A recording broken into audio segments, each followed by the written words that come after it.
Welcome to our 5 on 5. I'm pleased to be joined today by John Selker, a Democratic candidate for Oregon's 4th U.S. Congressional District. John, thanks for taking the time and joining us today. Oh, Greg, it's great to be here. Thanks so much.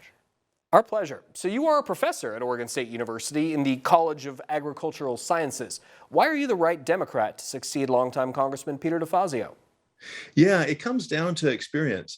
I started in carpentry, then went into high-tech electronics, working at the national laboratories for USDA and for Sun Microsystems.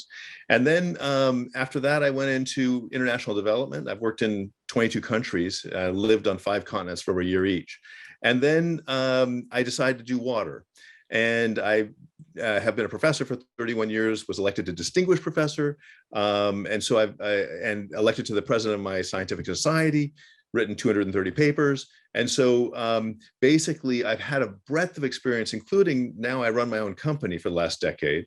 So with business, high tech, education, and manufacturing, I've kind of got a breadth of experience. And I feel at this point have a lot to offer the state in terms of giving leadership in all those areas. A lot of, like you said, a lot of variety of experience. Why politics? You clearly have a lot of interests. Why would you want to get into a interesting game, shall we say? Yeah, well, the problem in political circles oftentimes is they love their sound bites, but they don't often have the facts below those sound bites. And so, for example, talking to other candidates, everyone said we should thin the forests along the coast, when in fact the Forest Service has shown that thinning these forests does not reduce fire risk in the western wet forests. And that's a classic example of people who take a soundbite and run with it.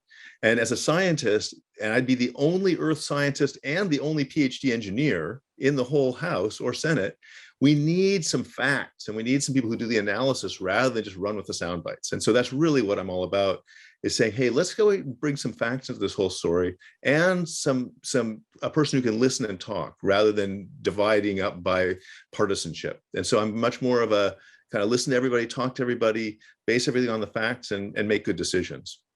So here in Southern Oregon, we're very concerned about fire risk, and you brought up trees. What should the federal government be doing differently to manage our federal forests to reduce the risk of catastrophic wildfire? Well, the western coastal forests have burned forever. They have had fires forever. What's different in large part is that we have built structures within those forests. And that's what the firefighters spend a lot of their time working with. What we have to have is a federal program which protects those homes and protects those buildings by backing off the fuel sources further from those buildings. And then in terms of the fire risk, there's not a whole lot we can do in terms of forest management. If you talk to the Forest Service, which I've done extensively and read the reports, there's not like you can make a major change in the fire risk just by thinning, for example, in the forests on the coastal range of Oregon. All right, we're going to take a quick commercial break. We'll have much more in just a moment. Stay with us.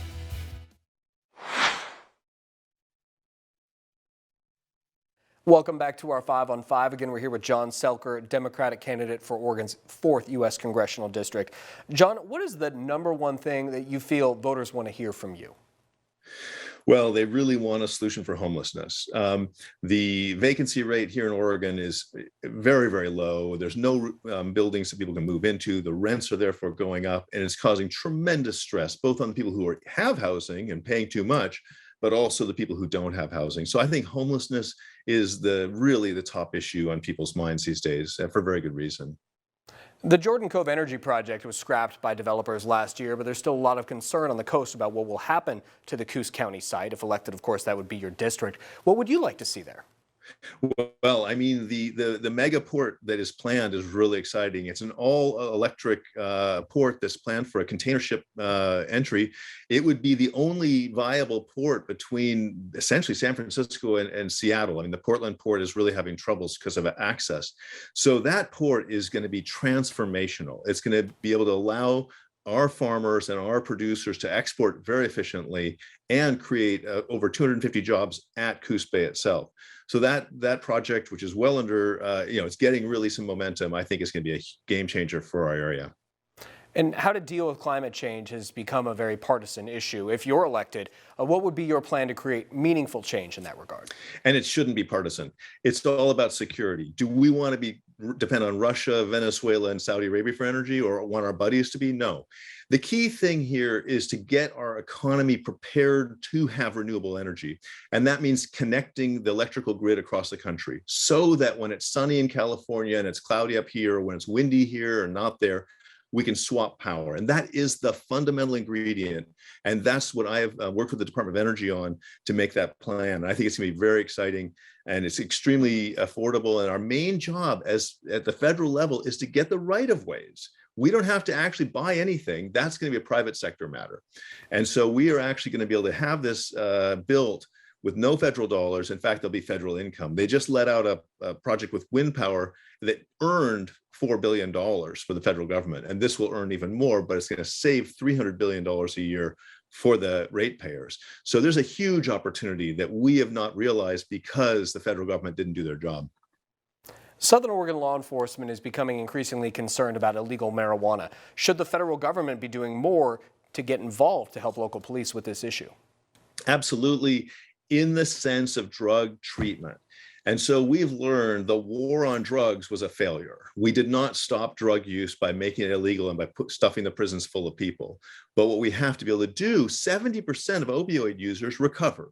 That's without treatment. We need to have the treatment in place so when people want to get off of drugs, they can. And marijuana, I think, is not the key concern. Methamphetamine and heroin, opioids, those are really problematic. And that's where a lot of our violent crime is coming from right now, and a lot of the petty lawlessness in terms of stealing. I would say that we're not going to solve it by putting people in prison. We have to solve it by having treatment available to each and every person who wants it, and having good social work in place who can work with those people. John, thank you very much for taking the time. We appreciate it. Craig, it's been a pleasure. Thanks so much.